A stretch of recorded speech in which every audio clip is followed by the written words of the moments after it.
Selamat sore dimanapun Anda sekalian berada dan salam olahraga.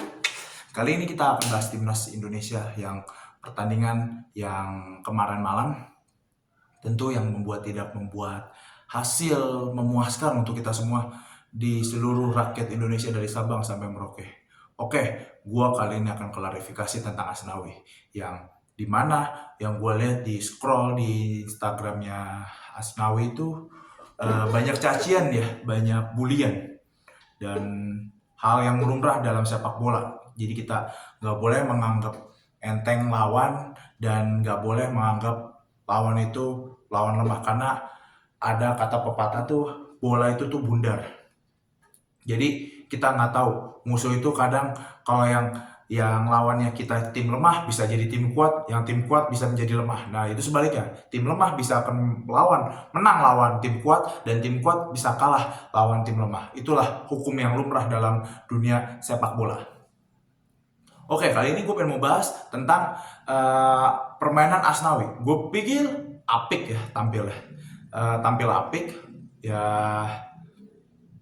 Sejauh ini untuk dribbling bolanya bagus, sama kayak top perform sebelumnya. Dan yang gua harap, cobalah lu di dalam kolom komentar YouTube gua komen, nanti akan gua buat lagi di next video yang part kedua. Nanti gua akan bahas tentang Asnawi ya. Jadi Asnawi lebih tipikal pemain back defender overlap. Jadi overlap itu jadi dia seorang back dan dia harus memanuver permainannya gitu, membantu gelandang dan membantu striker. Jadi kalau udah dapat bola dia terus umpan 1-2 sentuhan, ya gue bilang condongnya kayak lebih ke counter attack. Overlap tuh back satu ini atau 1 atau 2 back overlap itu buat mengcover si musuh agar bisa memancing dan bisa kita melakukan counter attack. Itu yang dia diterapkan. Dan hukum yang lumrah seperti Real Madrid ya. Real Madrid ini, bahkan Real Madrid sendiri pun juga kalah sama tim lemah waktu di UCL. Nah ini kalahnya juga kalah tipis 1-0 dan kita kalah 2-1. Itu pun pas menit terakhir, yaitu Tom Haye dari lemparan Arhan yang membuahkan hasil. Dan pasti bertanya, kenapa Arhan gak dimainin pas awal? Itu strategi pelatih. Kita sebagai pengamat sepak bola, penikmat sepak bola hanya bisa menonton. Apa yang terjadi di lapangan nanti, yang penting permainannya 1-2 sentuhan ada. Kita bawa possession unggul dibandingkan Cina. Dan yang gue harapin, tolong, lu semua jangan ngehujat timnas Indonesia. Kalau lagi kalah. Itu paling gue gak suka. Paling yang gue benci. Di kalah menang, kita harus dukung timnas kita. Apapun hasilnya, itulah sportivitas. Menang ku sanjung, kalah ku dukung. Bukan menang ku sanjung, tapi kalah ku tendang. Itu yang bahaya bermisah. Ya, jadi untuk kaum FOMO, sebenarnya, bicara FOMO dalam arti timnas di sepak bola kita ada pemain keturunan, bukan naturalisasi ya, beda. Keturunannya ada darah Indonesia, entah itu dari ibu, entah itu dari bapak, entah itu dari kakek nenek, dari buyutnya. Itu yang gua harapkan ini, tolong yang kaum FOMO, cegil, jangan ganggu pemain.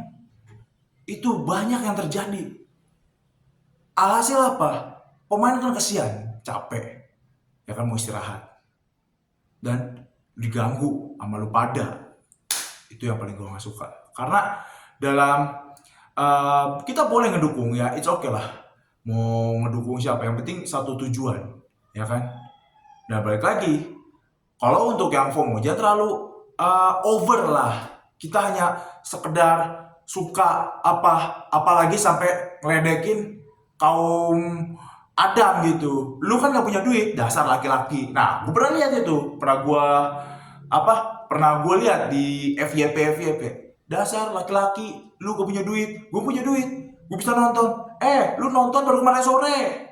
Gue tuh nonton dari timnas dari kapan? Dari zamannya Boas Salosa, kalau mau lo tahu. Dari zamannya ini kali. Waktu gue kecil tuh Boas Salosa masih Piala Tiger dulu. Bambang Pamungkas, dari bobrok-bobroknya tuh ada naturalisasi, dari dualisme, gue udah nonton. Kalau mau lu pada tahu, Dualisme itu tuh dari ISL sama IPL. Ingat gue kejadiannya. Alhasil apa? AFF 2012 kita hancur.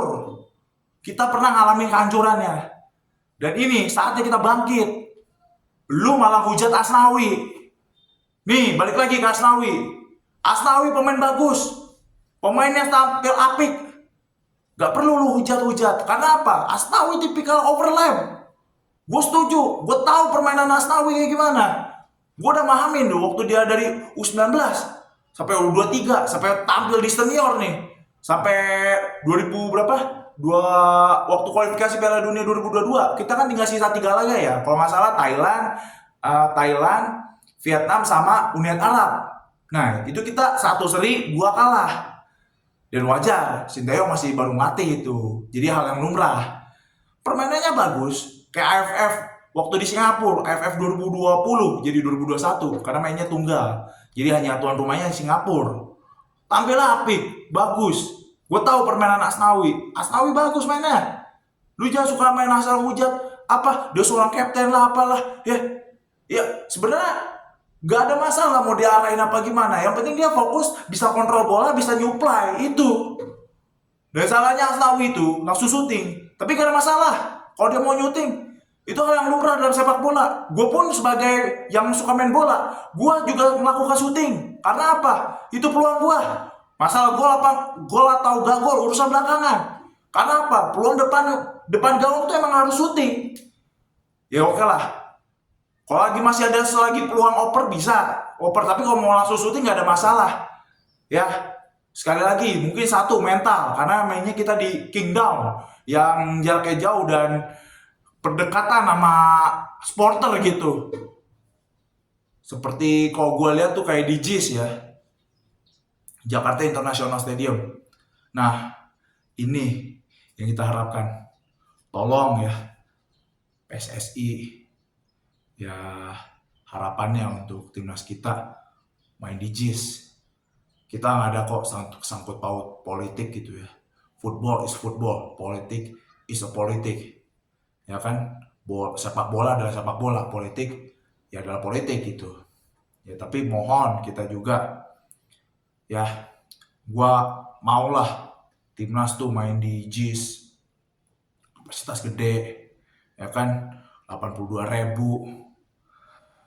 Ya itu aja maunya gua dan harapan supporter. Kalau misalkan lu pada semua digoblokin lah, diakses lah apa, gua ke JIS tuh 4 kali bos, 4 kali, gak sekali, 2 kali, 3 kali, 4 kali gua ke JIS. Ya ada kalau kenapa kita harus main di JIS, karena buat jatohin mental lawan, buat jatohin para lawan-lawan kita yang kuat. Lu bayangin tuh 82.000, lu pasang koreo, pasang apa, itu buat jatohin mental lawan tuh. Jadi ketika lu masuk JIS, pemain keluar tuh merinding tuh. Bisa bayangin gak lu semua? Bisa bayangin gak kalau kita main di JIS kapasitas 82.000, bukan kayak di GBK. Kapasitas itu tuh jauh jarak penonton sama supporter sama penonton jauh, karena dia stadion utama yang lintasannya atletik. Itu GBK stadion utama, bukan stadion kandang. Dan kalau masih parkirannya kan sedikit, kita nggak ada lahan parkir. Stadion internasional tidak menyediakan lahan parkir. Ya, lu boleh cek di Anfield, lu boleh cek di Santiago Bernabeu, lu boleh cek di Allianz Stadium. Kagak ada pakai jalur transportasi LRT, MRT. Tuh, di kita sebenarnya ada nanti ya prosesnya. Baru Jaklingko sama Transjakarta. Nih LRT fase 3, nanti fase 2 apa fase 3 gitu ya. Kalau nggak salah ada nanti ke JIS tuh. Jadi nggak perlu khawatir lah kalau masalah transportasi. Akses udah oke. Sebenarnya, nah inilah kita campur tangan. Dan gue insya Allah nanti tanggal 15 November gue akan datang ke GBK. Ini secara terpaksa